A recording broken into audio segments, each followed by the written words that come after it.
So I was continuing with into who KTF is for the benefit of those that have not interacted with KTF before.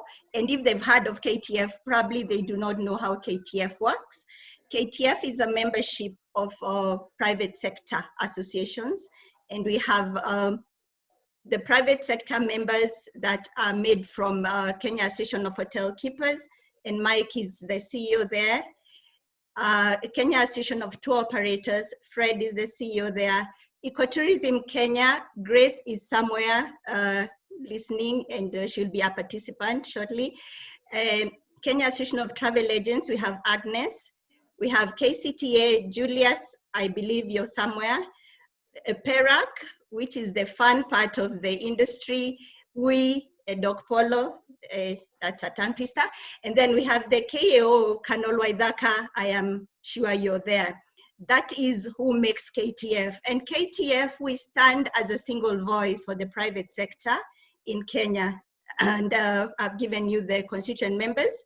And we have a vision to be the authoritative voice for the Kenya tourism private sector, and a mission to promote a sustainable, and that's why we are doing this webinar, through effective representation of private sector. That's why we've been interacting with very many other players in the economy so that we have tourism working. That is who KTF is. And I will invite the chair to take it over from there, from the next slide, to talk about the achievements since we first announced the COVID, especially since the first time COVID affected the industry, because that was immediately, this industry is so fragile that immediately there was an outbreak. There were, of course, low numbers, and at some point in March, there was no travel at all. So we have done some work behind the scenes, as the chair alluded, and I will invite him to take it from there and take us through from where we started and where we are now. But we are going to share the slides as they come. Mohammed, kindly take it over. Okay, to members, I just want to assure you that this is not a 20-slide presentation. It's only, I think, 6 slides. Just bear with us so that we give you a background of what we've gone through and what we've been able to do. So in the 11th of March, we were able to meet our CS, and we went through a couple of things so that we were able to plan way forward, which many of you managed to receive the presentation that we did at Torobo Wysons and Nairobi Serena. Just next.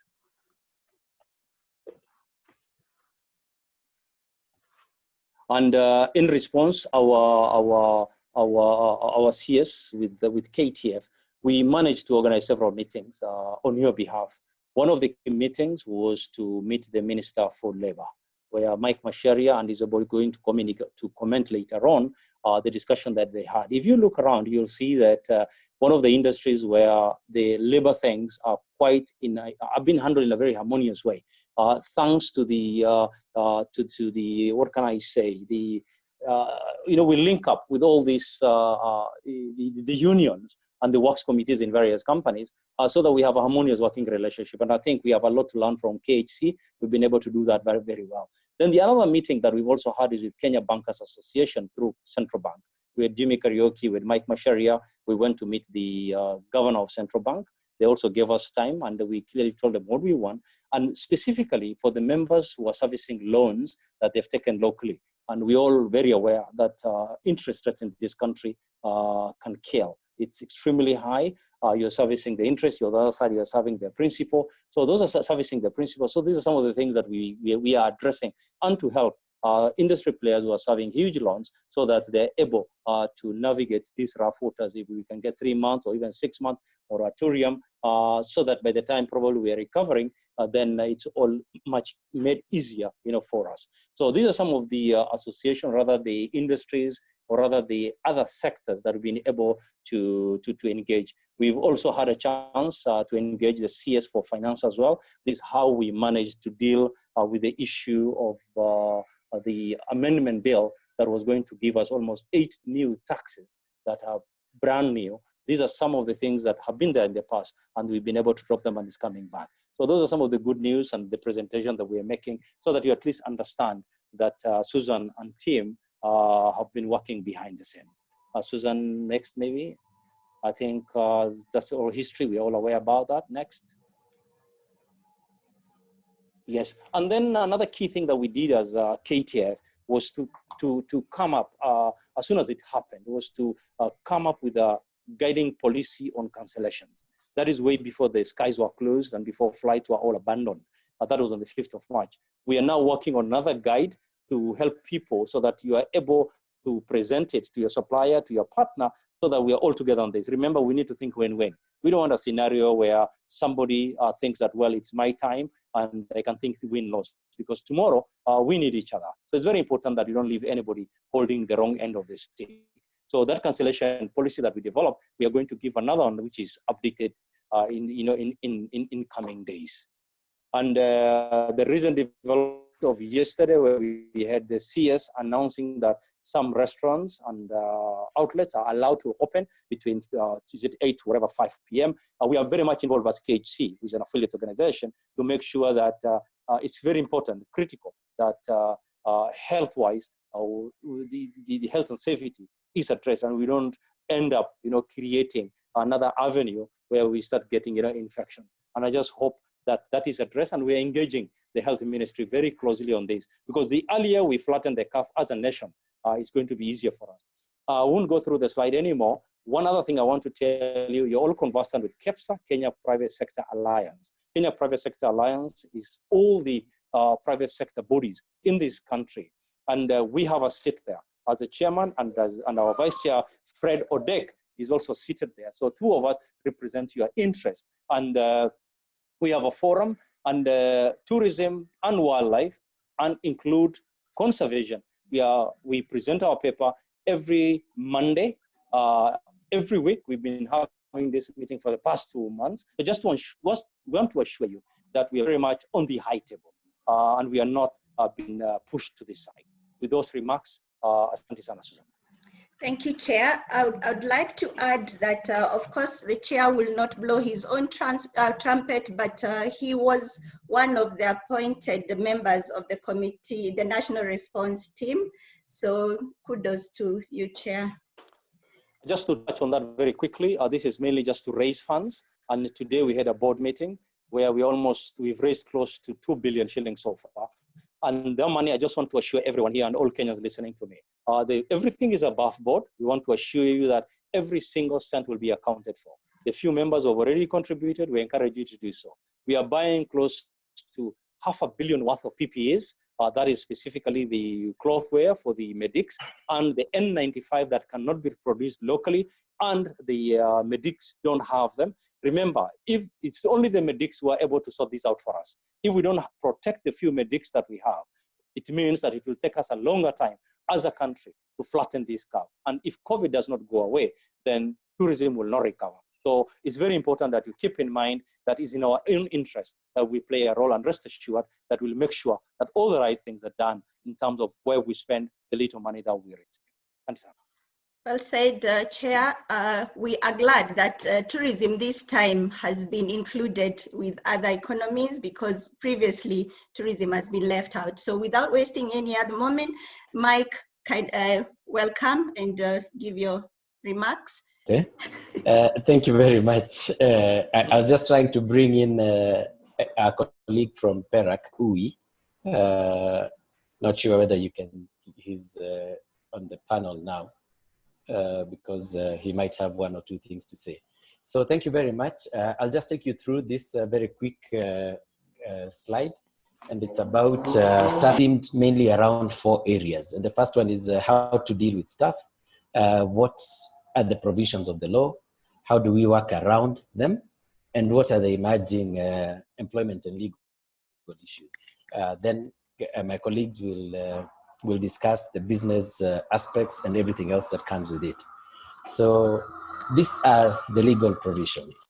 As you can see, that's about 10 or so areas of comprehensive law that deal with employment. Obviously the Constitution, because of the rights and freedoms that are granted therein. I've highlighted the law of contracts and ILO conventions. because these two generally people never think about. You never really think about the relationship between yourself and an employee, or an employee and employer, is a contract. So it's very, very important to remember that you can something can be adjudicated under the contract law, as well as all these other acts. Now, the rest of them have all to do with employment. We have the Employment Act, Labor Relations Act, Labor Institutions. There's the Occupational Safety and Health Act. There's Work Injury Benefits, the so-called WIBA. And there's the National Employment Act, the enforcement agency. And this, with the exception of the National Employment Act and the Occupational Safety and Health Act and WIBA, which were reviewed, the rest of them are still sitting as statutes pre the Constitution. So they were passed in 2007, and they are not really, in some areas, aligned to the Constitution of Kenya. And that's where you find we have all these issues coming up. Then, of course, there's a collective bargaining agreements with unions. And then there's a lot of case law in terms of labor. The Employment and Labor Relations Court at the moment has in excess of, I think, 25,000 cases pending to be decided. So it's the reason why I put all this here is so that you can see that it's not very easy, even for Parliament, to go and legislate and put in one clause that will take care of everything. Because when you're reading employment law, you have to read all this, including your own internal HR manuals, because they are considered as part of what is written down as a part of the contract between you and the employee. So if you sign an employment contract and you tell an employee that part of your terms and conditions are found in the employee manual, then that's a legal document in as far as the law is concerned. So they're also part of it. The next slide is how to deal with staff. I'm trying to move very fast because obviously there's a lot of detail within those laws, and we don't want to do a legal workshop this afternoon. Immediately after COVID, what did the president announce? Tell your staff to work from home. This is not a very easy thing in our industry, because our industry is very labor intensive. You have people dealing with people moving people from one place to the other, people serving people, people making rooms, people selling beer, people, it's a people industry. So it's very, very difficult. But having said that, it is still not defined in our laws. How do you then work from home? What does it mean? Are you equipped to work from home? Do you have an internet connection? Do you have bundles? Do you have a laptop? Do you have access to your own servers back at work? Because there are security issues on that when you open up access to everybody. So they are not defined in our laws, and it's a very difficult area that we will need to develop as we move on. And we probably, as part of the tourism fraternity, might want to think about at what time or which members of our staff can work from home, even post-COVID, so that you're reducing. Maybe you can shrink the size of your office. Maybe you can reduce expenses of office running. You can reduce electric utility bills and so on and so forth. So it's something that we can think about. But again, as much as it is not defined, I've just mentioned about the Work Injury Benefits Act and the Occupational Health and Safety Act. If I'm working from home and I sleep on a banana peel going to fix coffee in my own kitchen, should I be compensated? So these are the questions that we need to ask, and we are thinking about this whole idea of working from home. It seems nice and novel, but there's a whole area of legislation and litigation scenarios that can show up. Under staff welfare, I think I think Mike. Do you want to jump in, Mohammed? Yeah. For the sake of time, I can see when I go through the questions, what members want to hear is how do we deal with unpaid leave, It's there. redundancies, It's here. dismissals. That is It's here. the elephant in the room, and if you Yes. can jump to that, Yeah. you know, injury while at work, that is secondary. I think that's what Yeah. people want to hear, and I can see a lot of questions being Yes. asked on that. Yeah. Thanks. This is food for thought. And So, all those questions that are coming in, Mohammed, now that you brought it, I've seen hundreds of questions, but not even one addressing staff welfare. So even as investors, we also need to think about our staff. very What important. is, yeah, what is the status of their health as we speak now? Do any of our staff have COVID-19? Have you given them the necessary support? Have they been tested? Are you giving them sick leave Masks. and so on and so forth? So those are the things. Now, in terms of how to deal with the situation, it actually starts here, Mohammed, Yeah. under this bullet of force majeure, because these two areas, force majeure and frustration, are guided by the law of contracts. Yeah. So what happens, like now, COVID-19 has made you as a business not be able to perform your end of the contract. So you cannot perform your end of the contract, and the employee cannot perform their end of the contract because they have nowhere to go to work to. And this is where the clause of force majeure comes in.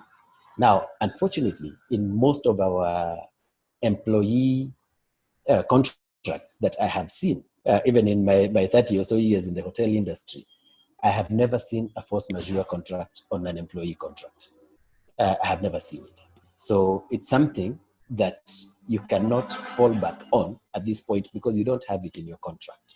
So the next fallback would be what is known in law as the doctrine of frustration. So your contract is frustrated by the situation. So it's similar to force majeure, but it's not written into the contract. So you're saying, I would like you to continue working, but you can't get to work because there's a curfew and you're a night shift, maybe you're a night manager, or restaurants have shut down like they did and you can't come to work.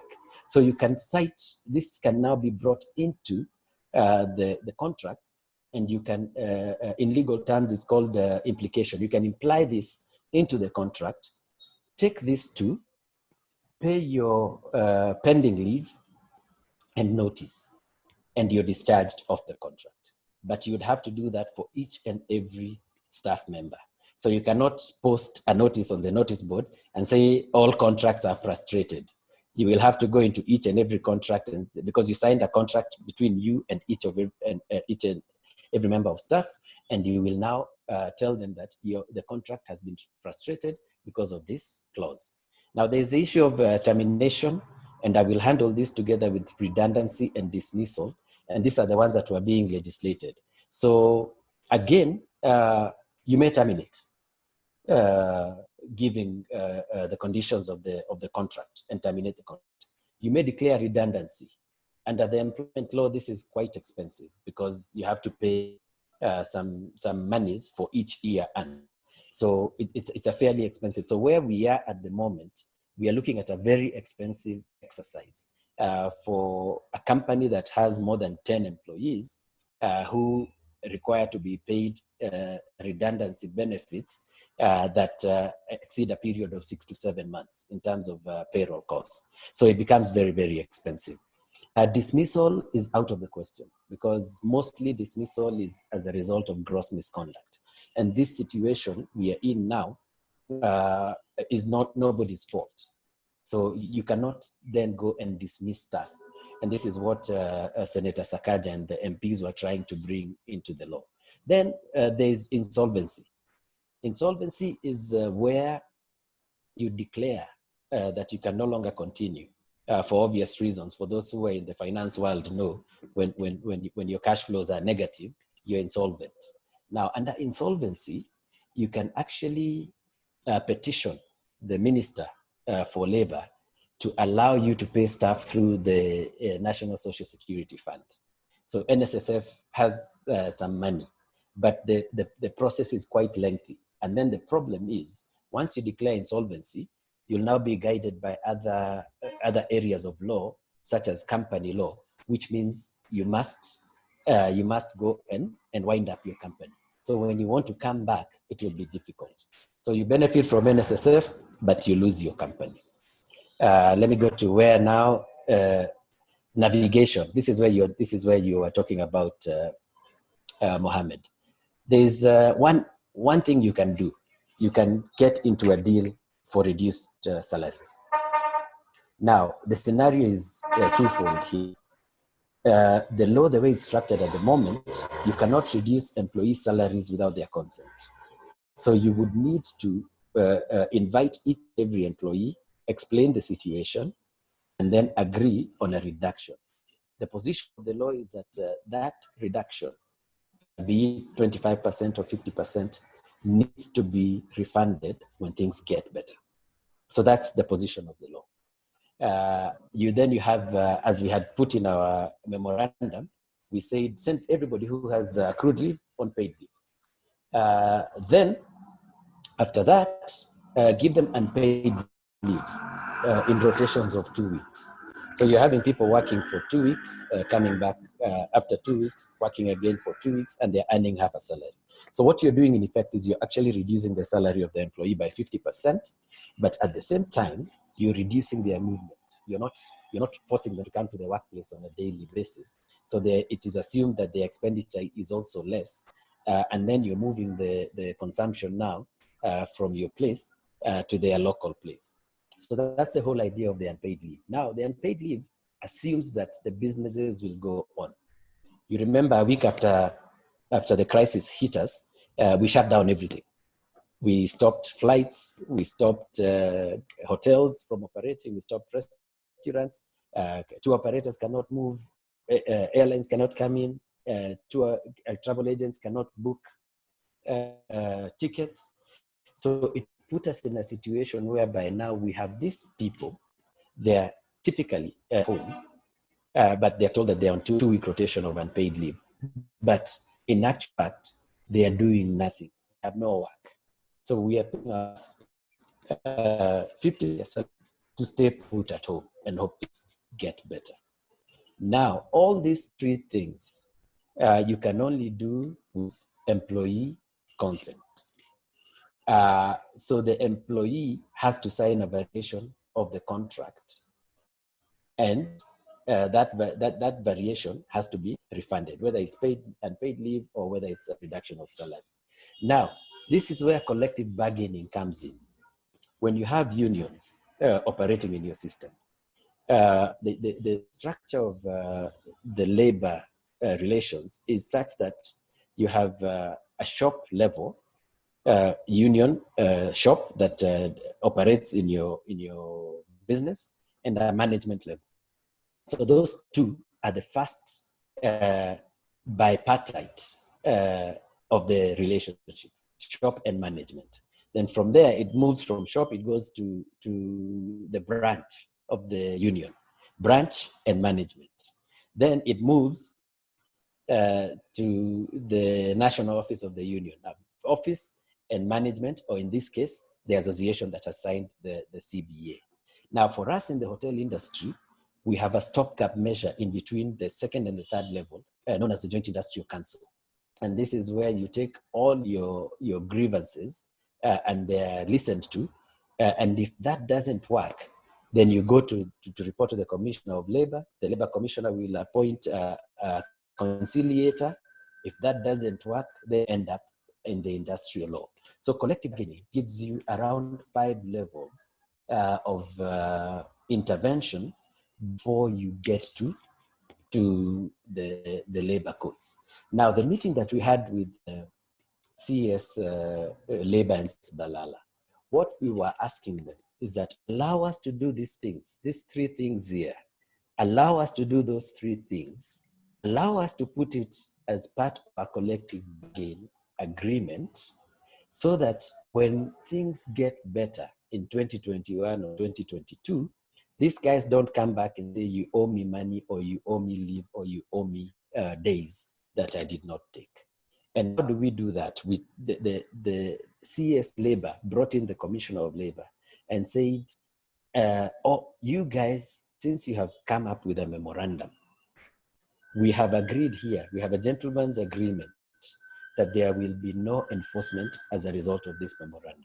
So what we're trying to do is go a step further and ask a review of the Labor Relations Act, whereby such agreements can be registered in the industrial court and they become binding, so that you're not then caught in a mess afterwards. So it takes care of the employee, it takes care of the employer. Now, after this, then we go to periodic reviews. We said our review would be done at the beginning of June. Now, what has happened is that there is no other industry that has struck a deal with their employees. It is only the hotel industry. By signing that agreement between KTF'S and the two unions that operate in our space, that's Kudeha and Kahu, the CS Labor, for those of you who read his submissions to Parliament the other day, he said he's working with FKE and KOTU to look at ways of sending people on unpaid leave and not enforcing. He was actually using our model because there is no other model out there. So it's our model that's being used. And now, maybe, Mike, I can step in quickly there. Yeah. I can see questions being, I was just going through the questions, yes. that you are very biased on the hotel industry side. I think yes. it's important you say why you're using KTF'S example, because looking at the other, our affiliate organizations, we actually don't have a CBA, including KATO. So maybe you can touch on that so that people understand why the examples you're giving are mainly KTF'S examples. Yeah, it's not a bias. It's a model, if you will, that has been tried and tested. Right now, even people in manufacturing and the flower industry and the tea industry do not know how to approach this thing, because they want to look after their staff, but they also want to save their businesses. So they have no model. So the reason why I'm putting it here is that, fortunately, because we've had, as the hospitality industry, we've had a relationship with the unions for almost 50 years now. And that relationship is what has helped us navigate times. And it's through very, very easy. Through the collective bargain agreement, which doesn't exist in any other sector. All these other sectors, Fred is here, probably, and the airlines, the pubs, we are not aware of any collective bargain agreements that exist, even though there may be some that are crafted for at top level for employer and employee. There could be some existing, but not general ones. Localized one-on-one. Localized, yeah, but not general ones. Now, what we did with this, that's where I was going, is that we told the CS Labor, of all our industry colleagues who don't have a collective bargain agreement, can they be allowed to use this model? So can KATO take this model and use it as it is now? Can KATA take it and use it? Can the airlines take it and the travel agents? And the CES Labor said, by all means, you can use it. So that's where I was going with that.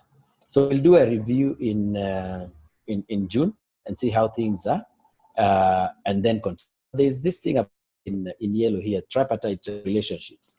It's usually between employer, employee, and government. The government is a Ministry of Labor. The employer is usually represented through an association, because that's the best way, because then, like now, you cannot take the 500 odd KATO members all into a meeting with the Labor CS and one union. So you need to organize yourself in such a way that you have an employers association. And this tripartite relationship is recognized internationally by the ILO. You remember in my first slide, I had said International Labour Organization. It is actually a brainchild of the ILO that is used the world over. So if you have a tripartite, you can use the ILO conventions and you can use the Ministry of Labor to mitigate some of your things. I'm just about to finish. Out of these, what are the emerging issues? There's a big discussion about the future of work, which we talked about. And it's not just about technology, it's also about our children, the ones who are coming into the workforce now, the millennials and post-millennials. These are people who are very, very difficult to keep in one place at a time. So do we need to start crafting their contracts where they just 3 hours for you and then the next 3 hours they work for somebody else. It's a big discussion and that's for another day. We are asking our people to review employment policies. The policies on sick leave. If somebody calls you and tells you, I fear that I may be having COVID, must they bring a letter from the doctor? Try and review your policies. Review your policy areas of absence. If somebody is absent, if somebody is afraid that they may be positive or maybe they have high fever and they don't want to come to you because they're scared of going to quarantine, look at your policies. We have new areas of hygiene, which I'm sure, Mohammed, you'll be talking about. The world has become cleaner. We have clean air, we have clean hands, it's very, very different now. Entering a hotel or restaurant or airline or a pub is a very different experience, even a supermarket. You have people with temperature guns, you have people with sanitizers, people are wearing masks, you're worried about your personal space, which was not very much respected before. So we are seeing new areas of hygiene that will drive our industry, particularly in tourism, because it tends to attract a lot of people at the same time, be it in a hotel or in an aircraft or in a pub or in an entertainment spot. So we look at that. We have an opportunity to review the employment laws to accommodate pandemic mitigation or even crisis. It could be a pandemic now, but it could be a crisis next year. Right now we have a crisis of flooding. Under normal circumstances, when just before the migration starts, if Narok is flooded, it's a crisis for us in the industry. So we'd be dealing with a different type of crisis. So we can try and tweak these laws to accommodate. The issue of voluntary quarantine versus forced quarantine, can this happen in the workplace or outside the workplace with our current setup? It's very difficult. So we'll have to really, really think about it. And then, of course, we have the introduction of new laws by Parliament. You saw the Tax Amendment Act that Mohammed was talking about, that was meant to be as a result of the presidential stimulus package that we campaigned for as an industry. Came with a lot of other issues. We had to spend an entire weekend just trying to go through it with a fine-tooth comb, and we realized that just one sentence, delete Schedule 35, removed a lot of incentives that we had as a tourism industry. And I'll give you an example. One, the fuel VAT on fuel had been reduced to 8%, and this one was returning it to 14%. VAT on park fees, which was reviewed a few years ago with the help of CS Balala, was coming back. Tourism services was coming back. Agency services, like now, if you have an MDR or a destination representative overseas, you must include 20% withholding tax on their bill. So it's becoming more expensive for people in the industry to operate. The other one that was introduced was the Senate Sakaja bill, that is known as a pandemic management bill. And that one actually prohibits the employers from doing all these things we've been talking about. You can't send people on leave, you can't sack employees, you can't terminate their contracts, you can't dismiss them, and so on and so forth. Now, very interesting is that the Parliament, when they were debating the tax bill, they picked this clause from Sakaja's bill and pasted it into the new tax bill. And they included an amendment of the law of contract and an amendment of the Banking Act after the committee stage. So what happened is that we petitioned the president. Immediately we saw it. We wrote a petition to the president and said these three items were not there and have to be thrown out as a matter of public participation. And Parliament, the parliamentarians saw that, and they actually removed it before it went for assent. So that clause is not active. Micah can step in there. Yeah. Just to members, I mean, we are 323 of us here. I think those are some of the things that specifically I'd like to say, Mike, thank you very much. Working around, long hours into Sunday night to deal with some of these things, specifically this bill. We are looking at almost 11 new taxes that will have come back when we are actually down. And that took a lot of efforts, and I would like to thank on behalf of the industry specifically Mike for driving this. Yeah. Thank you. Thanks a lot, Mohammed. Now, the battle has not been won yet because the Senate bill is still pending. Yes. And it went through the first reading. For some of you, you may have seen our submissions to Senate justifying why that clause should not be there. And we are really campaigning behind the scenes. We are talking to senators. And if they're going to put that bill through, then they need to remove that clause. So we'll monitor that and let you know. But since it failed the first time in Parliament, even if it passes through Senate, the way the law is made now in Kenya, a Senate bill has to go back to the House of Parliament. And if it goes to Parliament and we tell Parliament, this is a clause that we threw out, why is it coming back? They're most likely going to listen to us. So for those of you who are worried about that clause, just leave it for now. Think about other things. I think I've spoken about that. There are people who are seeking stimulus packages, direct cash transfers, crisis insurance for staff to cover this time. We've approached this from the point of view of FKE, and we are now, we've sent a memorandum into Parliament with the support of the CS Labour.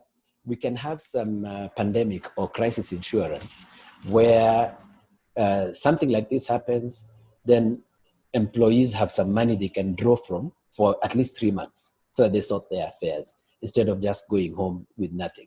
And if that works, then we could probably bring it into a system similar to that of RBA, but it would cover them for that period. And of course, employers would also insure their businesses, and they can get cash transfers of a certain period. So this is one of the things that we have seen out of this crisis as a lesson.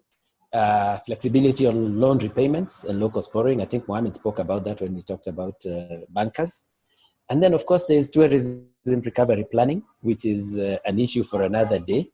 Yesterday, CS Balala hosted a webinar that addressed some of these areas. And we could probably, because this is a very, very wide area, we might want to think about it at a later date. I think with those remarks, Mohammed, I'm done. I hope I have answered a good number of the questions, but I'll continue monitoring the chat. If I haven't, then I'll be able to answer you on the chat. No, thank you very much, Mike. Susan, allow me to step in. While Mike was speaking, there are quite a number of questions that have been raised so that we're able to address some of these things simultaneously. And key one, I can see, thank you, Alistair, thank you, Misumi, thank you, Victor. All of them are raising a question, Mike, regarding opening of restaurants and testing staff for COVID-19. The question is, who is going to bear that cost? How often will it be done? Is it only for the frontliners? Does it include the kitchen staff? So there's a lot of issues that we need to, so maybe you can quickly comment on that. Thank you, Mohammed. We were approached last week. A command the National Economic Recovery Committee up with standard operating procedures for reopening of some of the restaurants. This is Uy of Perak, who is on this chat. By the time we were even putting our heads down, the president had announced it on Saturday that there was a reopening. So the command center guys called and said, hey, look, president has announced. What you need to do is give us the protocols. We take them to the CS on Monday and discuss. By the time we were meeting yesterday at 11 o'clock, the announcement was made and they put out some protocols. I know they had been working with some industry players like Java, KFC, and Naivas, these people who sell food in their supermarkets. And I looked at those protocols. And the protocols are okay, but they need a bit more of enrichment. The questions you have raised are the questions we have raised. Who pays for the tests? How are the employees tested? Are they tested at work or are they tested at Cambridge? If you test negative and you get into a matatu and catch COVID, then what happens? What are the measurements of this social distancing? The 1.5 meter or 2 meter. You may, if I'm going to a restaurant with my 4 children, for example, and grandchild. How do we social distance with that kind of a setup? Who gives the certification that you're okay for reopening? Because that was not captured in the protocol. We know at the moment that countries are struggling with tests. Kenya has not done enough tests. Tanzania has not. Uganda has not. The US has not done enough tests.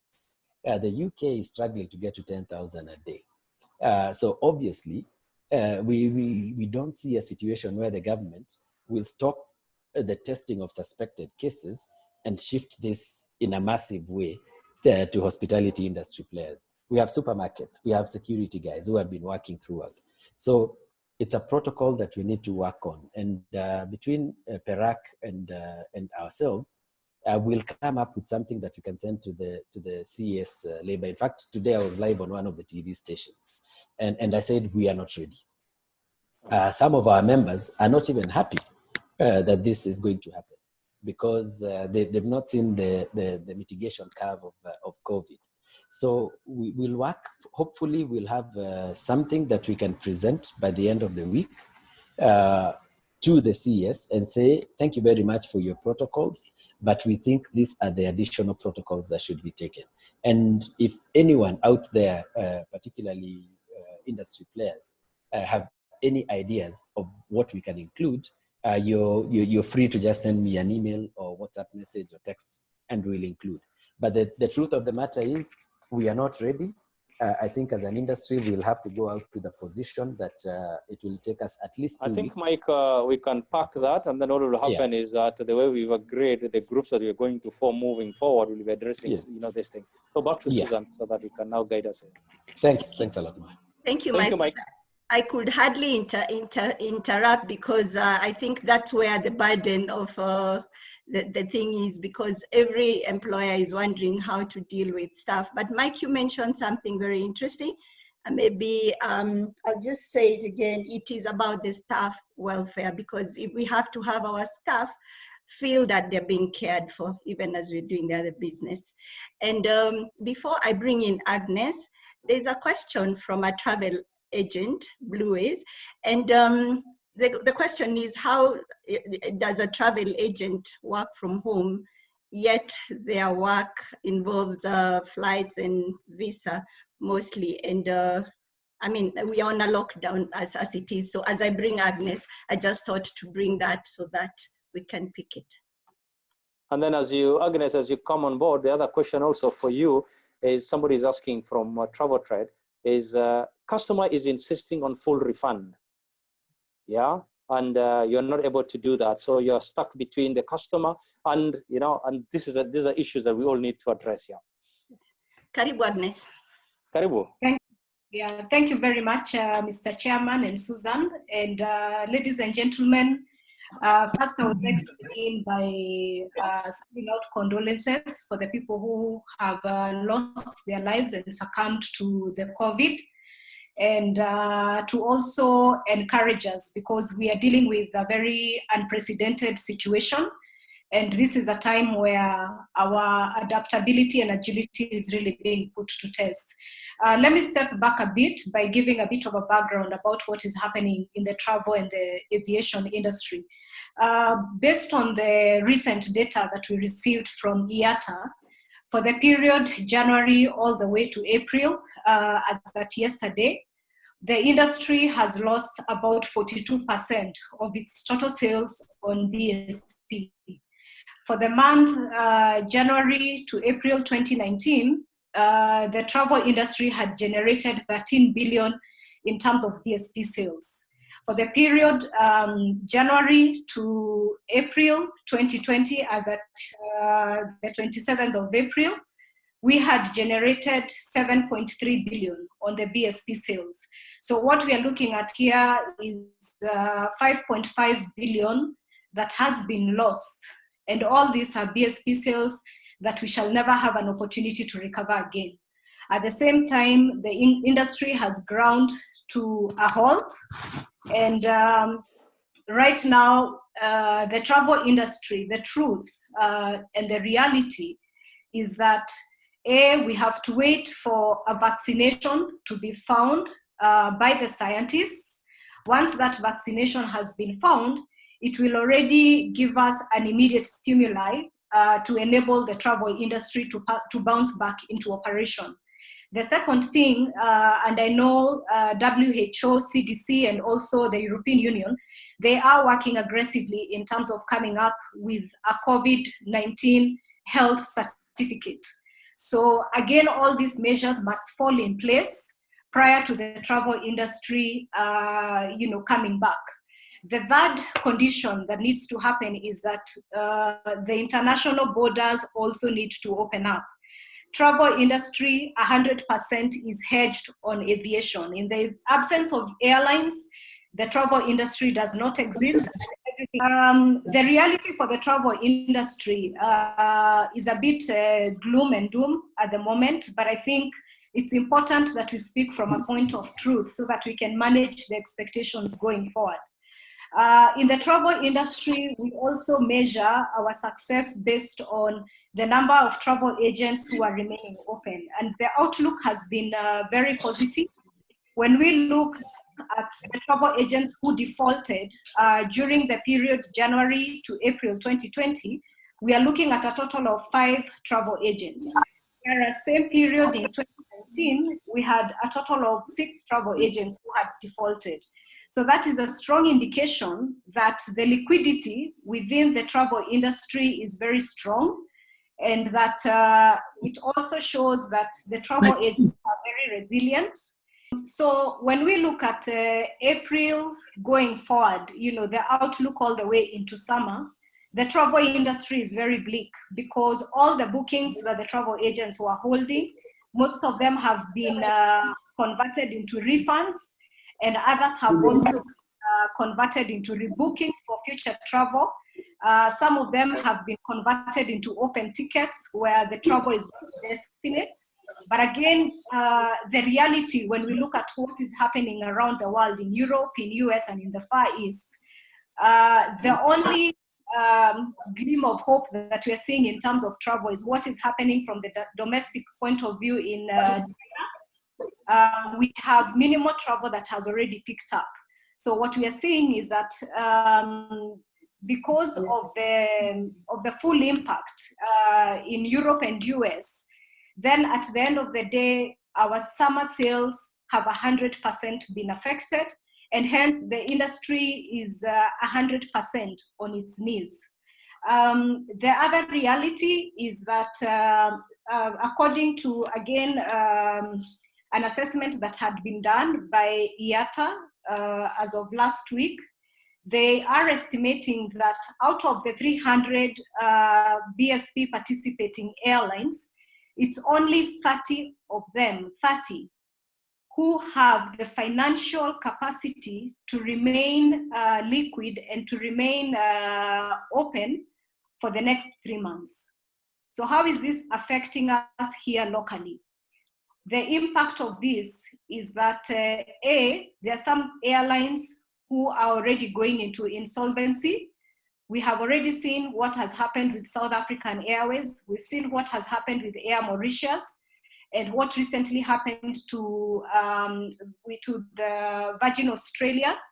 So the outlook is that if an airline does not receive any financial support from their national government, then they are bound to become bankrupt. So what does that mean for the Kenyan consumers who had bought their tickets?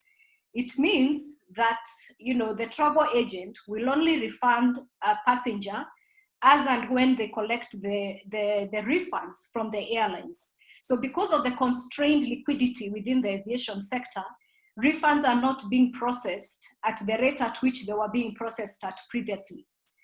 So it means that customers who have booked through travel agents will continue to receive what we call the electronic miscellaneous documents. Those are purely booking vouchers that secure your itinerary, and they give you an opportunity to repeat.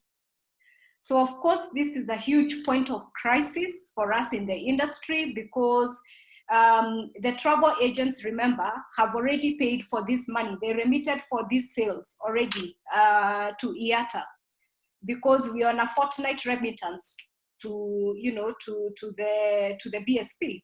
So at the end of the day, the liquidity for the travel agent has actually now sunk even further.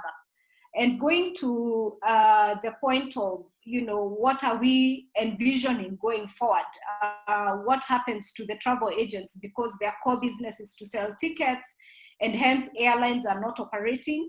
I would like to really borrow from the precedent that we are seeing in markets that are already beginning to open up and to recover, because I believe that will be the best benchmark for us to apply under the current circumstances. We have seen markets such as Germany and also a bit of Spain, and markets such as China. They are beginning to open up trade. And for us in the travel industry, we really focus more on trade movement. And we focus more on business travel that is primarily supported by government and also the corporate travelers. So at this point in time, the role of the travel agency is to think about how are they going to reposition themselves post-COVID-19, because for sure, towards the end of Q3, Q4, the international travel will begin to come back, though gradually. But what exactly are you bringing to the table? You know, it's also a quiet time for us to audit our customers, to audit our processes, to audit our company policies. You know, for a long time, we've operated in a market where we extend open-ended credits. These credits are now hurting us because we cannot collect that money from the corporate companies, neither can you collect from the government. There's a delay. And the reality is that the travel agent has already taken up a bank facility to fund their working capital for the sales that they're churning on a monthly basis. So we must look and ask ourselves some very hard questions in terms of the current, you know, business model that we've been running with. Will it indeed be sustainable post-COVID-19? Do we need to now, you know, forge together as a market and say that, you know, effectively from Q3, both the, you know, the travel, the tours, and the hotel industry will not be extending direct credit, and shall come together and demand for our customers to use credit cards, so that at the end of the day, you actually have collected money and you've put it in the bank. So customers are not riding on your cash flows and putting you in a position of debt. Again, the other aspect that we'll have to put in mind in terms of looking ahead and what we should anticipate is that technology has now is getting deeply entrenched within the world, and I think we have leapfrogged, you know, as a country. And the main thing is that you must have an online presence. You must operate an e-commerce shop for you to be able to come back post-COVID-19 and remain competitive. And I think for those employees who are presently staying at home, this is a perfect opportunity for them to be trained so that they can easily adapt themselves onto some of these e-commerce platforms. This is a time for them to build up content because the times are quiet, and that content can be uploaded on those e-commerce tools. This again are times for owners and directors of companies to come together and foster partnerships and synergies with other corporate entities, with tour partners or with hotel partners, where you work together to collectively create a new product, a new experience that will now give an incentive to customers post-COVID-19 in order for them to continue stimulating travel. And again, another reality that I would like to bring to the fore is that there are indeed some businesses which are not going to come back. And I believe it's important that we confront this reality and we begin to prepare for it. I know KTF through Mr. Hersey and also the associations, like in the case of Qatar, our board of directors, we've all been working quite aggressively in terms of trying to find government stimuli that can be plugged in to support the SMEs within our sector. But what if that does not fall in place? The truth and the reality is that some businesses will definitely close shop. But what opportunity comes out of that? It means that instead of you closing shop, you might want to consider getting into a partnership with another smaller travel agent so that your core infrastructure is combined together and it gives you the capacity to be able to relaunch yourself back post COVID-19. And I think to end this, I would say we're in a space where we are continuously trying to find a balance between our personal health and also the economic health. But in this case, the personal health takes precedent. And I believe with the right strategies and with the right synergies, our economic health will definitely bounce back. Over to you, Susan. Thank you, Agnes. Before we proceed, I would like to ask two things. The panelists kindly, as we move on, if you're not on the speaker, kindly answer the questions as they come, because I am seeing we are very overwhelmed. We have 66 questions going. Susan, as you do that, I'd like to step in again. For Agnes, several questions have been asked. I was going through it as you're speaking. Maybe try and help us answer this.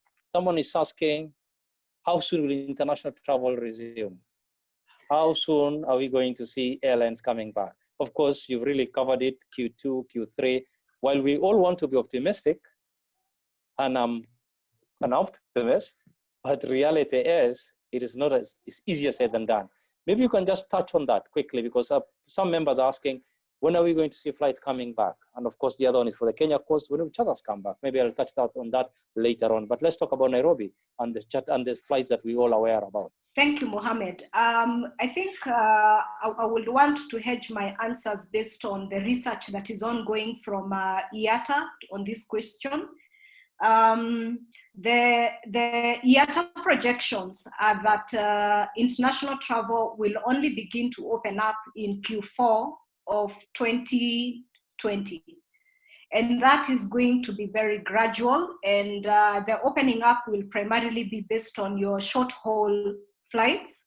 We have to keep in mind that Kenya has joined the party rather late, and by party here I mean we've come to the table rather late. So our recovery will take longer than other markets which were hit at the onset. And again, let's also keep in touch with the consumer behavior trends that we are already beginning to see. And some of this data is being shared readily and publicly by they used to call themselves M-Survey. I think now they call themselves Ajua. So they perform a lot of real-time research in terms of consumer behavior. And right now, the consumer's greatest concern is fear. There's a lot of fear and there's a lot of panic. Why? Because you cannot really trust whether that plane or whether that hotel is safe enough for you. So that is why we are saying, when do airlines begin to operate? Airlines will begin to operate, A, when a vaccination has been found, and B, when the WHO is able to come up with a COVID visa or a COVID health certificate that provides passengers the assurance when they all hop and jump into that plane that they are actually safe and they will not contract the contagion. Thank you. Thank you, Agnes. Thank you, Agnes. I'm sure people have loved you to bear better news, but that's the reality. Let's prepare for the worst while we hope for the best. Back to you, Susan. Thank you, Agnes, again. Thank you for that and for the previous speakers. I'd like to note that we are now at 3:46. How time flies.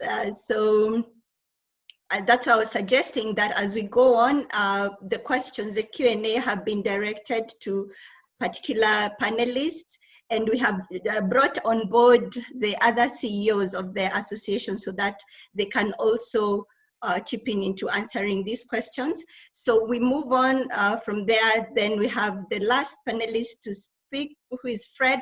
Then we shall go and focus, and I shall pick questions randomly, but I'll choose from everybody, I hope, but I will look at what is more prominent, and then we'll handle the questions like that. But for now, we'll bring in the tour operator voice from Fred Kaigwa. Thank you, Susan. Much of what I wanted to say has also been said, so I'll make sure I don't repeat much.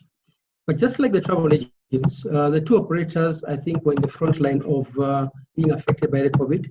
The minute the flight stopped, that became a very different game changer in terms of bookings. I'll concentrate more on the current environment because much has been said, and I'll just touch on a few things. One is to do with the labor. Sorry. As mentioned by Mike, the agreements that were being signed were inclined towards those that had an existing CBA. The KATU chairman and I attended the first meeting with CS, Chelugui and Balala, but in the subsequent meetings when documents needed to be signed, we could not attend those ones because we had no agreement with the unions. So now that we have the agreement that the issues agreed on can be shared and effected by others, we will, as the other associations, tap into that agreement and share the members. But the KTF chairman has raised an important point that we may need to look at the issue of having structured agreements and how beneficial this would be for future. Yes. Because when the point came to sign for the agreements, we had no legal leg to stand on, we had no agreements. We know a lot of operators have union agreements and a lot don't. So this is one area going forward we need to explore and find out, is this an area we need to streamline and address for future areas? Now, we also, I comment on, I just share a few points on the screen that have been of importance to the operators. Now, one of the areas I'd like to just point out is that by design and by choice, most of the interventions that KATU undertakes, we have been supporting KTF directly as opposed to going on our own as KATU. We find it has more impact to support and get the position through KTF. So we attended most of the meetings that were attended, but we do the report through KTF, so it may appear that we were not there, but we did attend. But two challenges I'd like to bring out. One keeps on coming out is the sustaining of business operations. I think most operators keep on asking, how do we sustain our businesses with no income? In the early meetings we attended, including the one at the Central Bank, which was the KATU chairman and myself were in attendance, it was made clear to us that there was no funds being availed to anyone. So this lack of direct financial assistance has come out as a constant disappointment to many. And the question keeps on coming up, how do I sustain the business? How do I sustain staff? And how do I move forward without any support of any kind? That's still outstanding and needs a lot of attention. A key area for operators that has been coming up is prior bookings. Now, many of the operators that are still open are either handling the cancellations or rescheduling. But the advice we crafted through KTF was largely affected on the 25th of March when the flights were stopped. And a lot of travelers are being encouraged to rebook, but some are not sure what the new normal looks like. And there are some challenges of those who may not be able or are unwilling to travel. So the operators find themselves at a hard place where a client wants a refund, but the money has already been handed over. And you're not able to do that, but the contract is between you and the client. So this is an area that the industry needs to look at very critically as we prepare to reopen post-COVID. How we treat our agents and clients at this time will have a significant bearing on how they will treat us when business resumes. And at the moment, we have some issues we need to sort out urgently. And a lot of operators feel that the current pandemic has created grounds for us to look at cancellation policies that resonate with the changing times. We need to look at it and say, this was not envisaged, this has not been discussed. We look at robust policies that can help us retain client confidence and business support.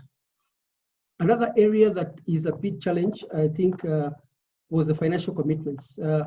We signed a lot of letters to members who are looking to purchase equipment, land cruisers and stuff. And these are now parked without any revenues. Our meeting with the Bankers Association and Central Bank made it clear that they were only going to defer the principal for a few months, but not the moratorium on interest. The interest is older than principal, so that actually creates a more difficult position when business resumes.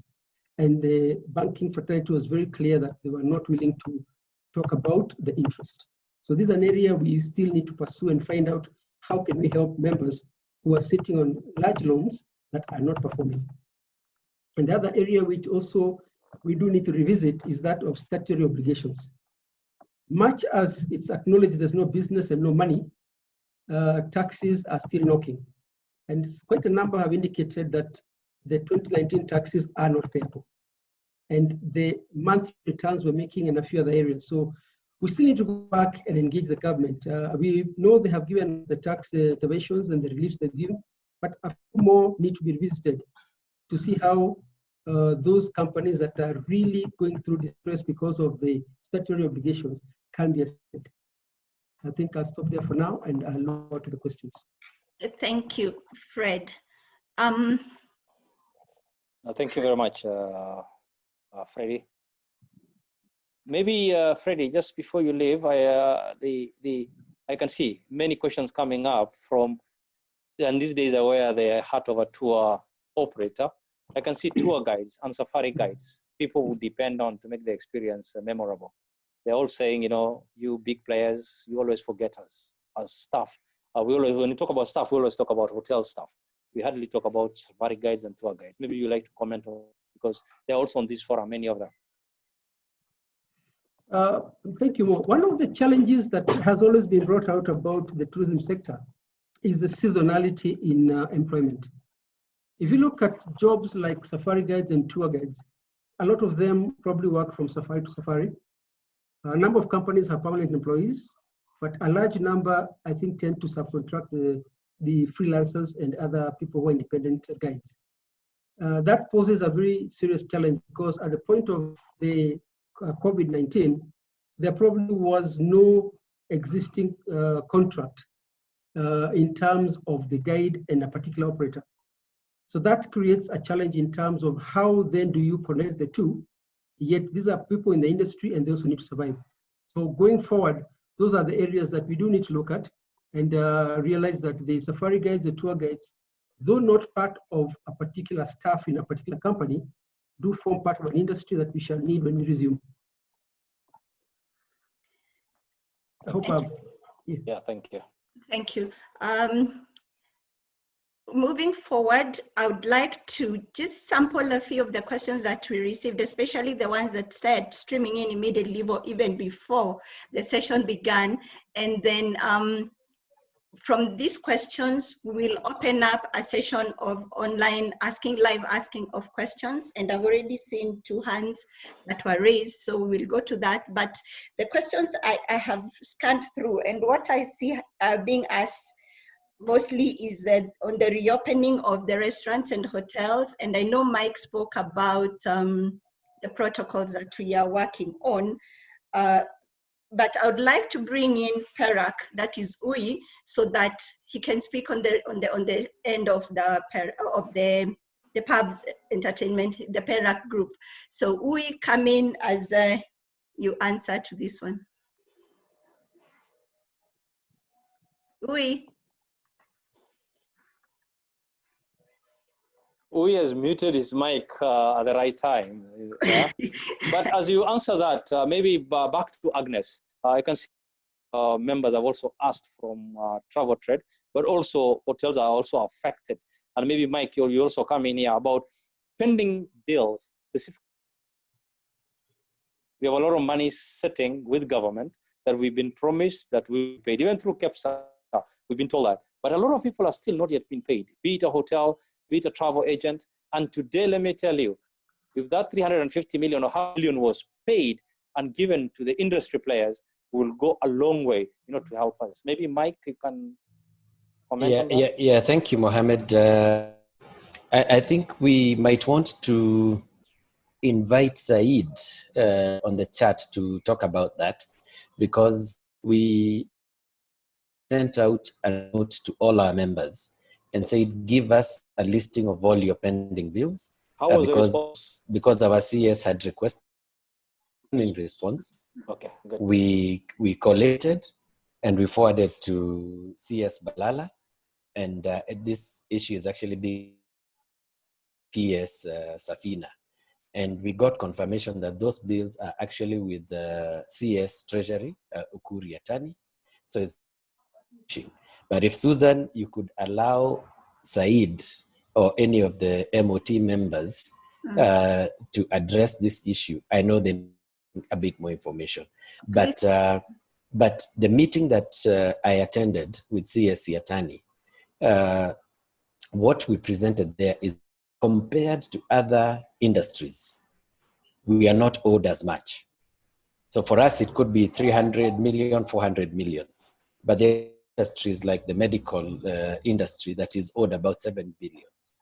So we said, since you cannot pay one industry 7 billion and leave the rest, pay, because our bills are not as huge, they are not as a big a headache as the others. But maybe Said can be allowed to pop in and say something. Please Thanks. unmute him. Okay, let me search for him. As you do that, maybe Agnes, you can comment on travel. What is the situation? Are you guys getting paid? Is there any?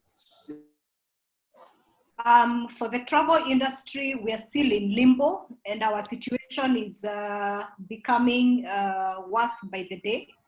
Because remember, the travel agents have closed shops. The travel industry collectively is owed by the government about 450 million Kenya shillings. And this is money that I would like to say, from a business cash flow point of view. On one hand, we are saying, let us preserve our employees. But at the same time, the travel agent has closed shop. They're not generating any income. So if the government was to fast track the payment processes, then the travel agents would actually have the liquidity to even show empathy under the circumstances and say, I will allocate an X percentage to sustain my employees until the situation normalizes. But right now, I think we are aware the locked, borders are closed, the government is not paying, corporate companies are not paying. From where do they, seek their hope for tomorrow? So the government has a huge responsibility here, and I believe Said will give us some hope. Yeah, I think Said is online. Yeah, Said, maybe Mike, you want to introduce Said? A quick introduction of Said. Said Athman is the Tourism Secretary at the Ministry of Tourism and Wildlife. And Said, Karibu, give us the insights on that question that has been. Can I pass over to Chief Administrative Secretary, Mr. Boynet, is in session, and he will speak to the issues. Okay, perfect. So yeah, that's good. Yeah, that's perfect. Yes, he's around, Mr. Boynet. Okay, let me look. Let me look for him. Okay. I saw him. As you look for him. Okay, proceed, Susan, to the rest of the questions. Okay. There's an issue on hotel refunds. Mike, you may step in here. And tour operate. Where people have paid upfront for a September travel or October travel or even a June travel, and it's not going to happen. And people are not getting the refund. The client on the other side is expecting their refund. Client is saying, look here, I am not in the spirit, in the mood of 2020, I may come here in 2021. So I think probably you may touch on this quickly. Again, as KTF, we sent out a plea to our members. You saw on my slide, I was saying adjust your policies. It's not just employment. It means is on payment, deposits, refunds. This is not a time to be fighting with your clients. It's actually a time to be showing your clients that you care for them as much as they care for you. So what we had said is that if you're not able, if your customer is not able to schedule their visit, and you saw yesterday's on yesterday's webinar, the people who actually Karibu Kas. Can you hear us? Yeah. As the people who have bookings, I think 46 or 47% of them wish to reschedule. The only thing is that they can't do it because they don't know when to go. Actually, Mike, let me help you. Yeah. I have a screenshot of that. It said, ladies and gentlemen, this was a study done by TripAdvisor globally. And they said 76% of respondents said for their next trip, flexible cancellation policy on anything they book is a must. Yes. So, you know, the days of getting upfront payment for everything is the new normal. I mean, we need to move away from that because 120 countries will be competing for that frightened and terrified client who is willing to travel. So the guys who are flexible in doing business are the only guys who are going to survive as a destination and then as a company.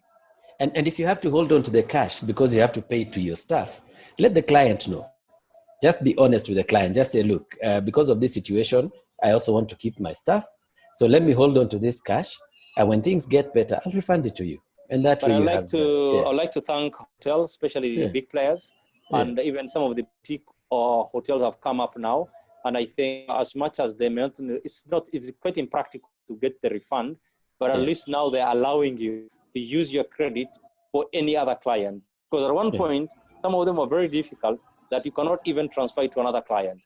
And I think that's the understanding that we need to get, because we need to work together to be able to, to come out of this COVID-19 crisis. Maybe Susan? Okay, I think Cass is on the line.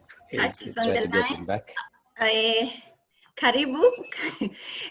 We'd like to welcome you to this forum, and the question had been put by the questioners concerning the pending bills that we sent through the PS's office to the CS, and we are made to understand they were sent over, but please speak into that, the pending bills. Before Cass comes in to speak, very quickly, Suzanne, ladies and gentlemen, this is the gentleman, I still call him IG. He's the man who came in at a time when tourism really needed security, when terrorism was hitting us very hard. Whatever he did behind the scenes, he managed to stabilize safety and security for our clients. And we've managed to do good business in 2015, 16, all the way moving forward. So IG, let me call you that again, but now you're our Cabinet Assistant Secretary. Karibu sana Bwana Boynet. Karibu. Thank you very much, Mr. Hersi, for the compliments you paid to me. And there wasn't really some magic that I employed, but it was a whole of country effort, all levels. It was a clutch effort, and we managed to pull through and pull the country from that rut it was, and brought some stability, at least on that front. Thank you.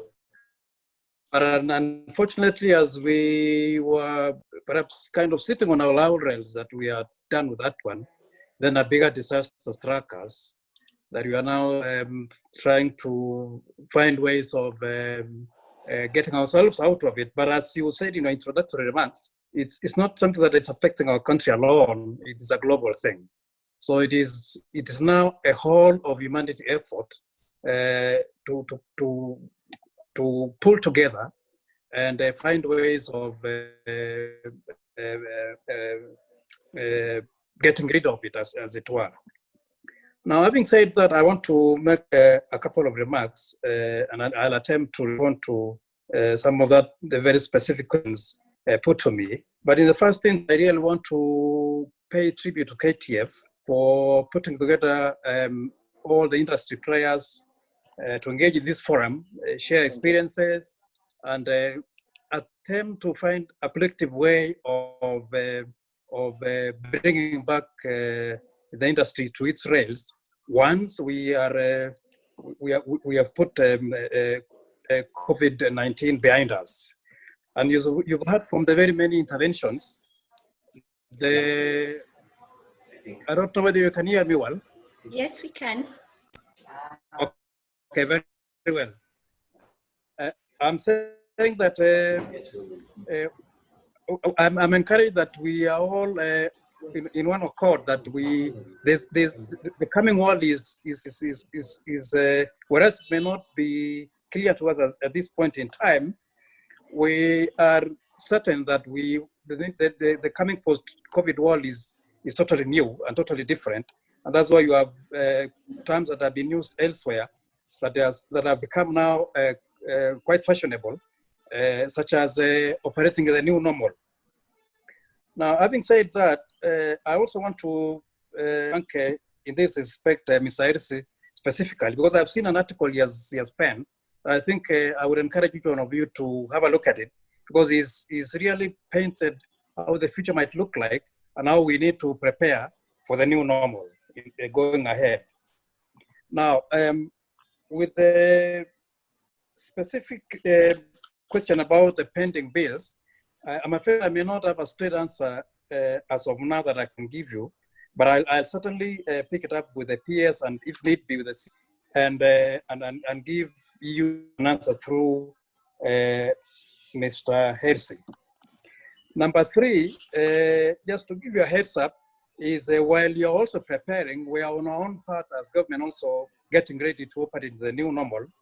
But allow me to not to get into further of the detail, allow me to defer that onto the CS, who will now make the disclosures as to what we have been doing behind the scenes as well in government, because we need also to prepare to serve the industry in the new normal. I think allow me to stop at that at this point in time. Thank you very much. Susan comes in, one of the key things is when it comes to pending bills, the request we want, and of course Mike has also been handling this, we'd like to have a meeting with the CS Finance. As we address all the other bills from under KTF'S, ours is not a lot, but if it is paid to us, it means that it's really going to help the industry. And our industry, when it comes to manufacturing, they can still sell something. But in our case, it's closed shop. Agnes, I just painted the picture. Nothing happening, closed completely. Hotels, over 90%, all closed completely. But if we're able to get that money today from government, paid, it means that money will also go to our employees, will go to our suppliers. So some money is going into the economy. That's one of the ways that we can help, the community, and we can help the society in these particular times. Yeah, Suzanne, and I think Uyi is now, Uyi is unmute. We unmute, and then I wanted you to speak into the issue of the reopening of the restaurants, because people are asking about the protocols that we are envisioning to give or propose of the reopening of the restaurants. Uyi. Yes. Thanks, Dan. Uyi, has the sorry, I'm with stakeholders here, and they're all tuned in as well. So I needed to keep quiet.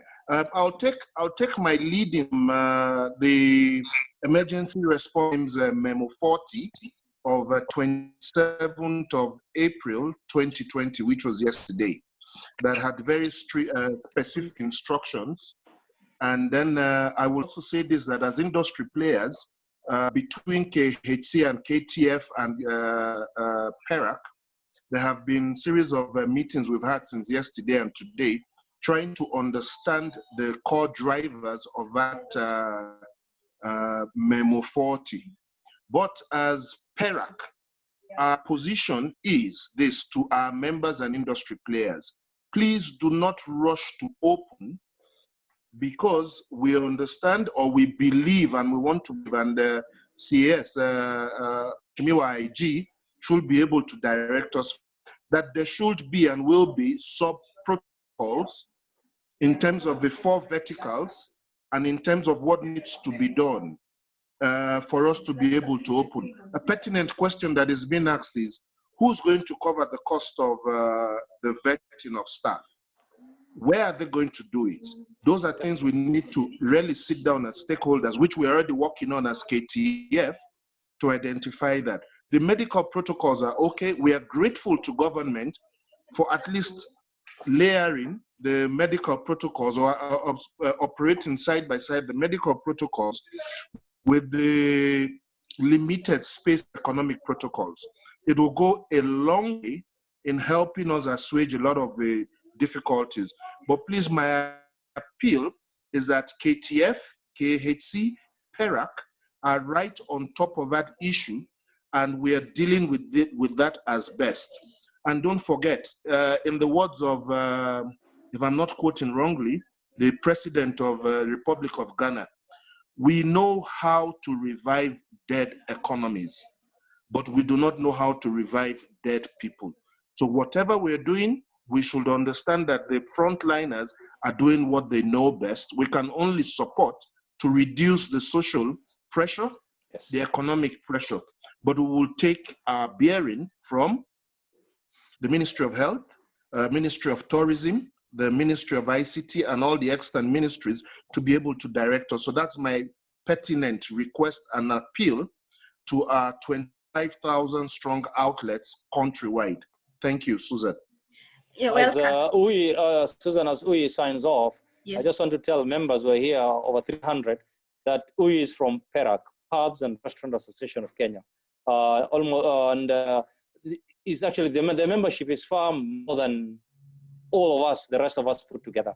So UI, asante sana for the elaborate insight. Now on bringing in the other member of KTF who is online, who is Ecotourism Kenya, Grace, I'd like for her to speak in the area of conservation, and then we'll have Colonel, and then you'll allow us to pick the 4 hands that were raised up. Yeah. Okay, please. I'm here. Oh, fantastic. Grace. Conservation and sustainability, please.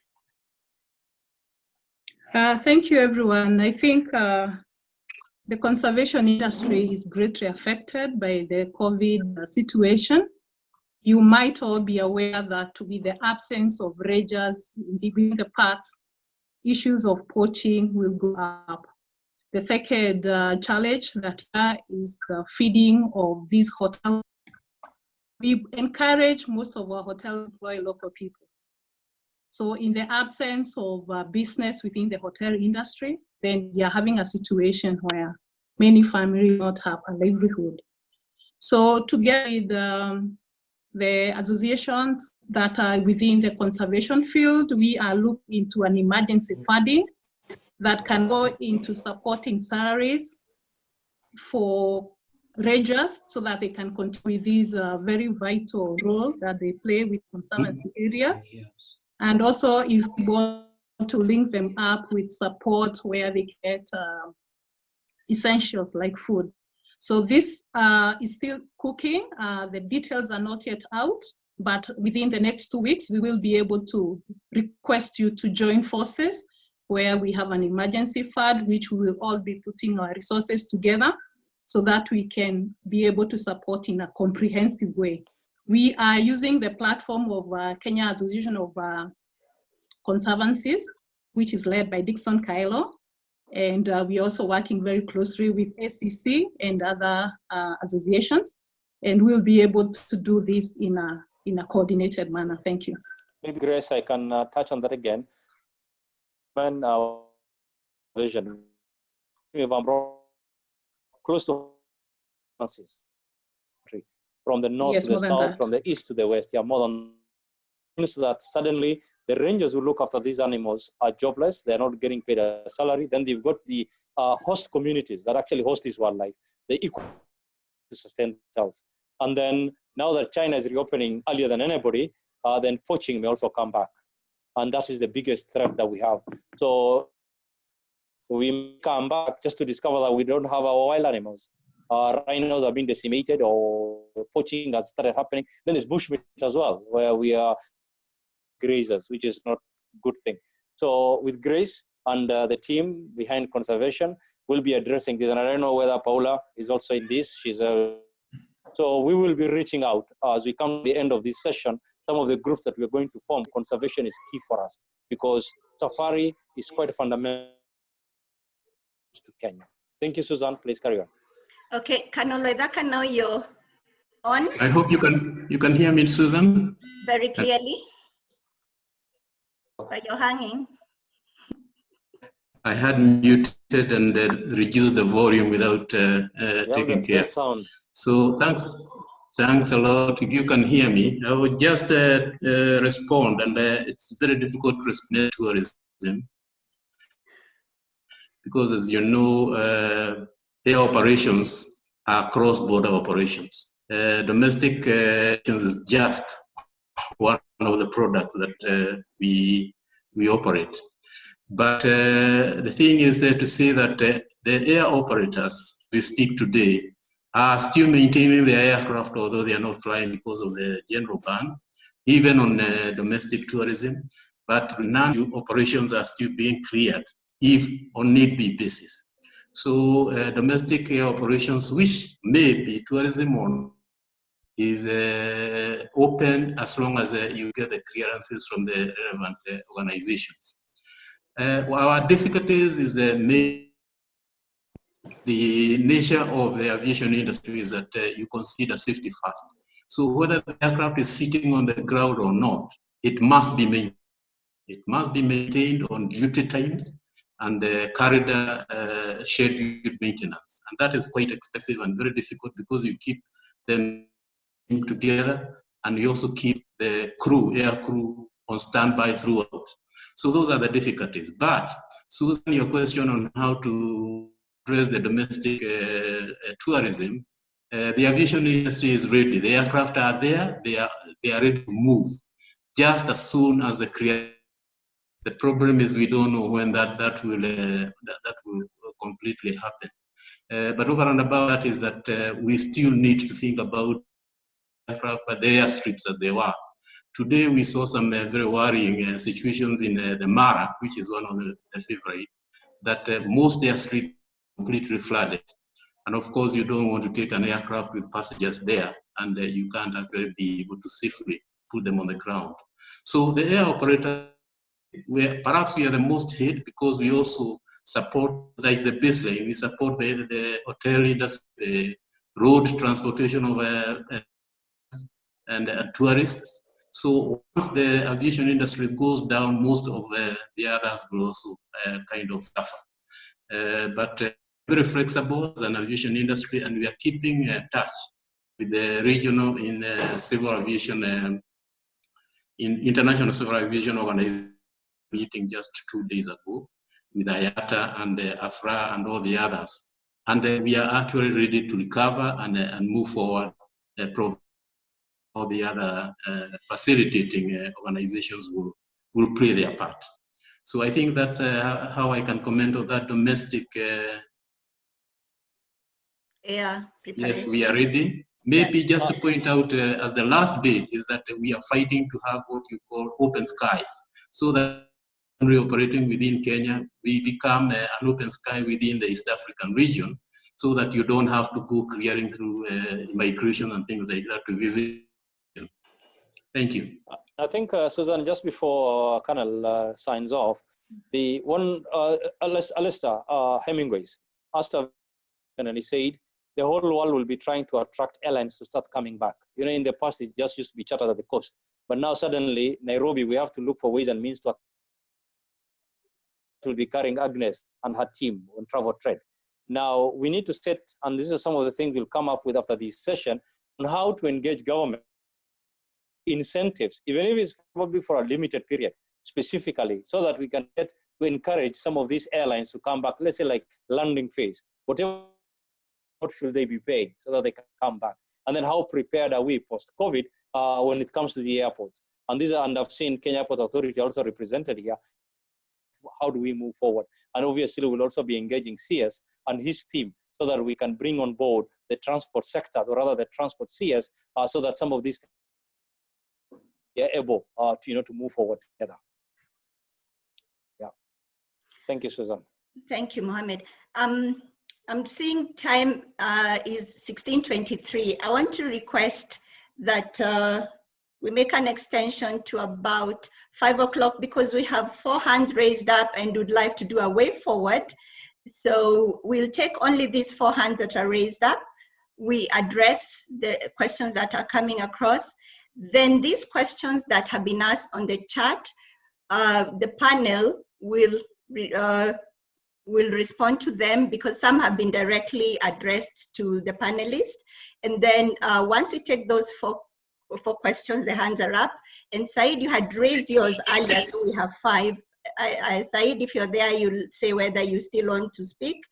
And then now we are not taking any more hands, please. I can see hands now piling. We will not take beyond Hasnain because our time is really tight. And then we'll stretch up to about 5 o'clock. Mike, please organize for that. So then we do a way forward, and Chairman, you'll guide the way forward. So we'll go straight to Said. Had requested the first hand that went up was Said. Said, if you're there, unmute your mic, and now we'll not bring you on board if you are, but you're already there. Said, please, you had raised your hand when we began. So that's why I'm giving you the first priority because I saw your hand up. Thank you. Thank you very much, Susan. That was at the beginning. I put my hand down. CAS has an update on the issue of pending bills. So maybe at the end, if you allow him to speak, then he will give you an update. Yes, that's pending bills. We don't mind good news. Right? Yeah. So CAS will provide the news, the good news. Go ahead. Okay, fantastic. So Agnes, that. Hi.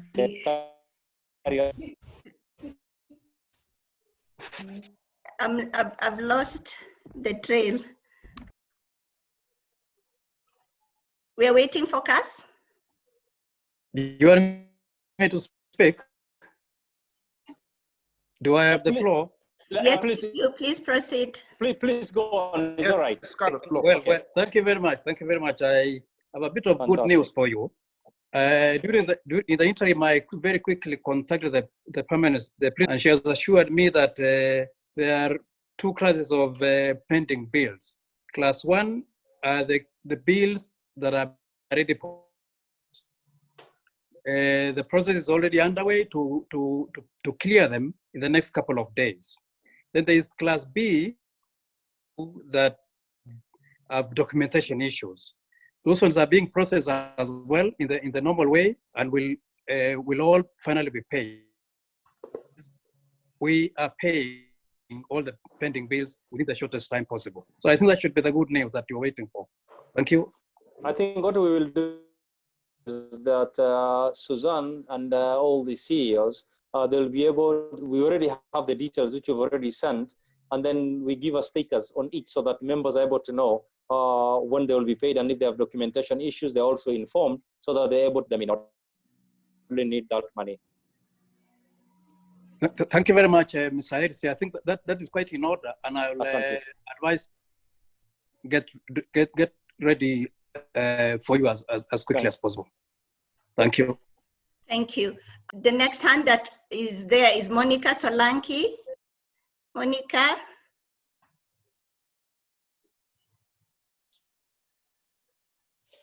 Fred, as we get to come in, the ones who raise their hands, a question asked here by Duncan Morioke, very valid.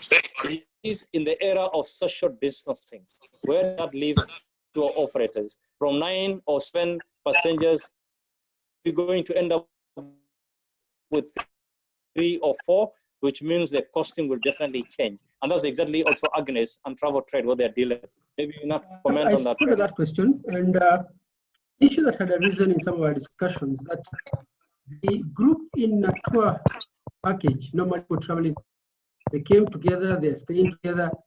So in some cases, this social distancing may be inapplicable or should not apply because you asked to social distance, and then you're going to go and end up in the same hotel together. You're splitting families. It didn't make sense. So I think we're going to have to follow up on that one. Institution can be made for people who are traveling together as a group because they are together wherever they are going. So it makes no sense to incur extra cost to. We'll drill deep as we move forward in the subsector groups. Yeah. Exactly. Yes. Back to Susan. Okay.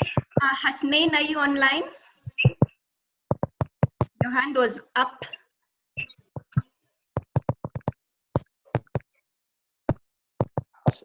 Or do they need to be unmuted, Mike? I think just unmute Mike. Mike, are you there? Yeah, is it Tasneem? Unmute Hasnain. Unmute Hasnain and okay. Hasnain and then Tasneem. Maina Nganga and Tony Murori, then we finish. Okay, actually, we are almost out of time. Eh? Yeah, time is. So Hasnain can give. You can hear me? Yeah, go ahead, Hasnain. You can hear me now? Go ahead. Yeah. You have 1 minute. Okay, sure. Hi, good evening. First and foremost, I must say thank you very much. This has been a very important forum, and all the panelists, wonderful. Thank you very much on behalf of everyone. My quick question would be based on, as much as I was part of the panel who went to the CBK loans, I believe we'd still need to push this further, especially when you talk to a lot of people. They say that whilst we have been given, some have been given moratorium in terms of principal. So they've been given a principal holiday, but interest has to still be repaid.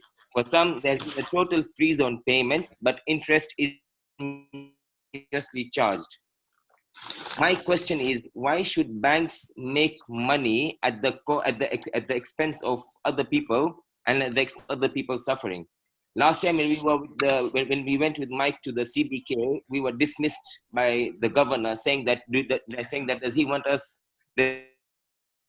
down?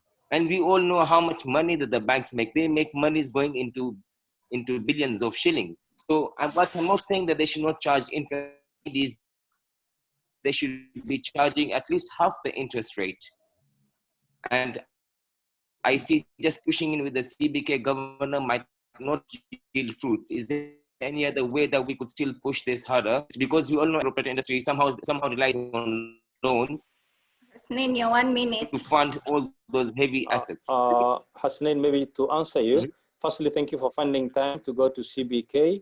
And yes, we are looking at many other CBK is just not the final place. And yes, we are lobbying, and it's true, banks in this country make obscene profits. Even now we are in COVID crisis, they're still paying dividends and they're making crazy profits. So to be reasonable, and I think there is what is called in corporate governance degree of reasonableness, and they are completely failing in that. And as KTF will be making a paper, means making it public, we will. And also let me also make it very clear, Hasnain, and this is a message to bankers. If you look at it's full of auction, houses have been sold. If you cannot sell an apartment on Kilimani or Turu, what makes you think you can sell a hotel? And I think banks need to come up and wake up from their long slumber. That that it's all good and it's long and normal. And for them to continue charging interest, while many of you had thought, I don't use, and we can deal with this once and for all. I agree with you. Thank you very much, Mohammed. And I personally believe that's a way forward, because just talking to the CBK governor is especially that we have interests, we have staffs to pay, we have refunds to do, we have to pay suppliers. Money has to come from somewhere. And at the moment, the key focus is going to be on paying. Thank you very much. Hasnain and all other players, we promise you, you will not walk alone. We will speak up and we'll address this. Okay. Susan?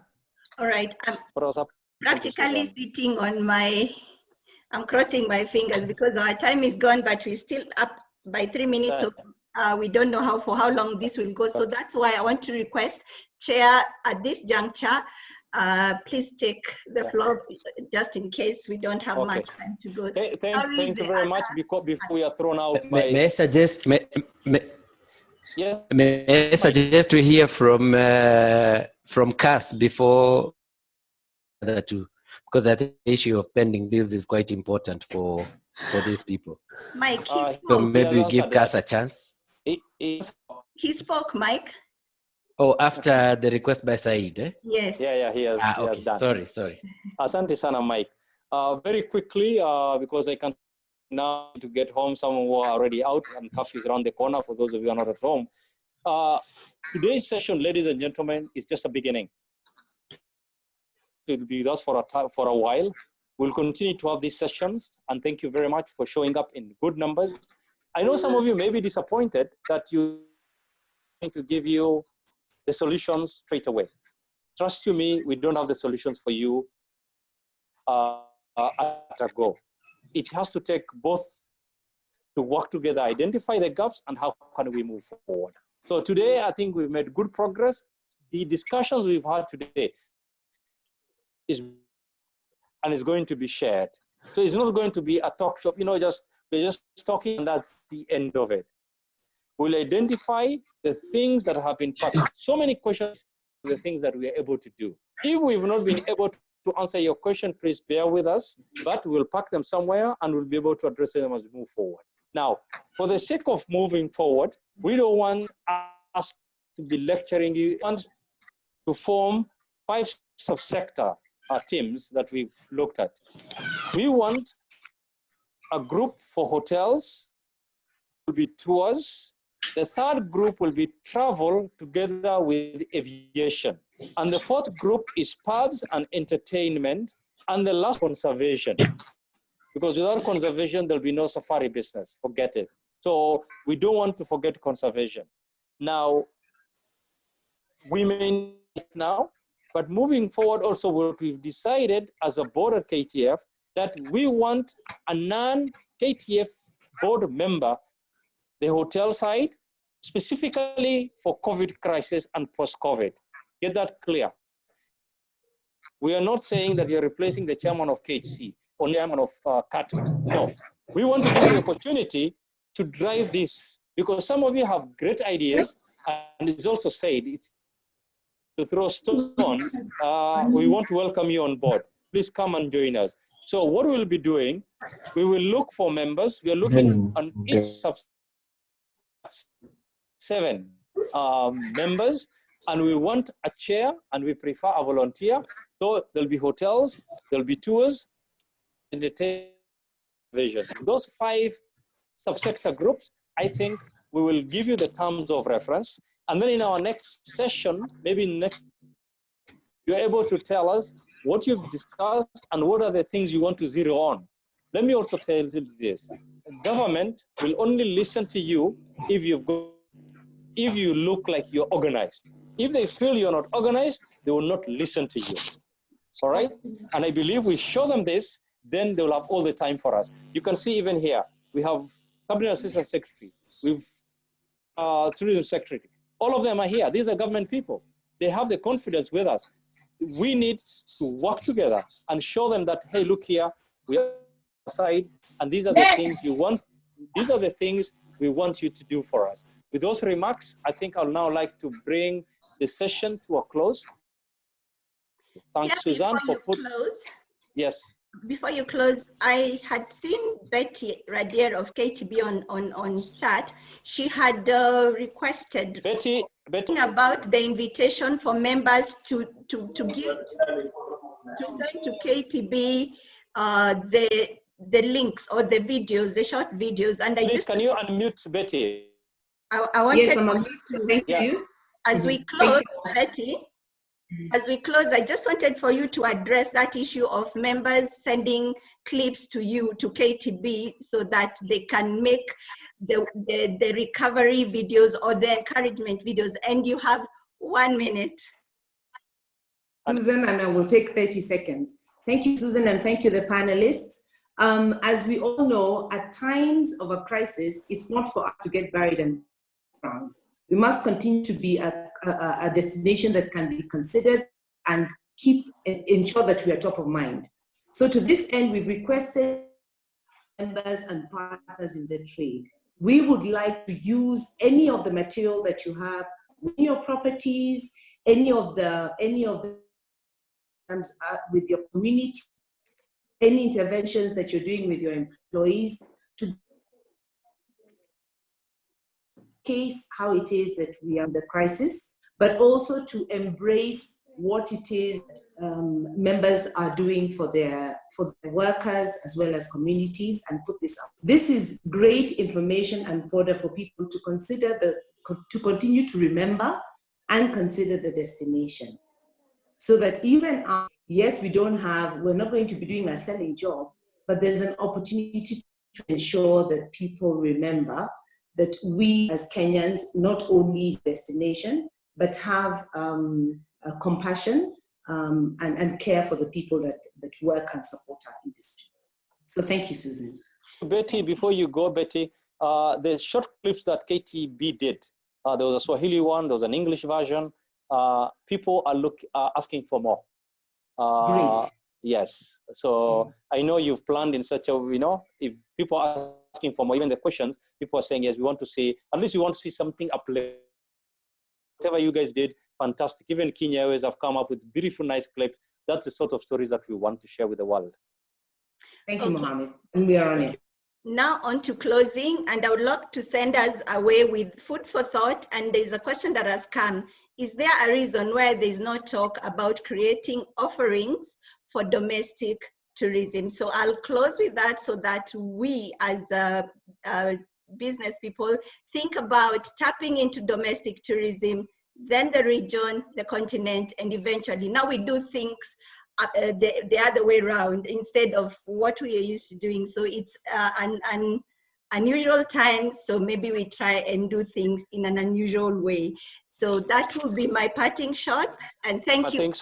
I think Suzanne, before something very quickly that was from yesterday's presentation by CS team. I think because we're all looking for something positive. This is what gave us something positive. Consumers across all markets are excited about the next trip. 19. Japan, 98%, despite Corona. US, with all their problems, 80% are excited, which means if things just go slightly, the curve is flattening, they'll be more than happy to get out. Italy, despite all the challenges, 86%. Australia, 80%, and UK, 66%. It may be low, but not too bad either. We were worried that it could even be lower. And then finally, travelers can't wait to book their next trip. 82% of the respondents are excited to plan their next trip. 82%. This crisis of COVID, all is not lost. People are still looking forward to travel. So, ladies and gentlemen, it's not doom and gloom. Just to add to you, yes. In amongst those statistics, I would hold and stand on full confidence that yes. Kenya has the highest percentage. 100% of Kenyans are enthusiastic about post-COVID. Those are my end remarks. Thank you. I think you'll allow us now to know. Yeah. Thank you very much, everyone. The next session, we will be able to give you an agenda and also terms of reference for the groups that we are forming. Identify and start getting into issues and execution mode. And it's just not going to be talk so that we're able to make progress. Once again, thank you very much. God bless. Stay safe. Thank you. Thank you, Chairman. Au revoir.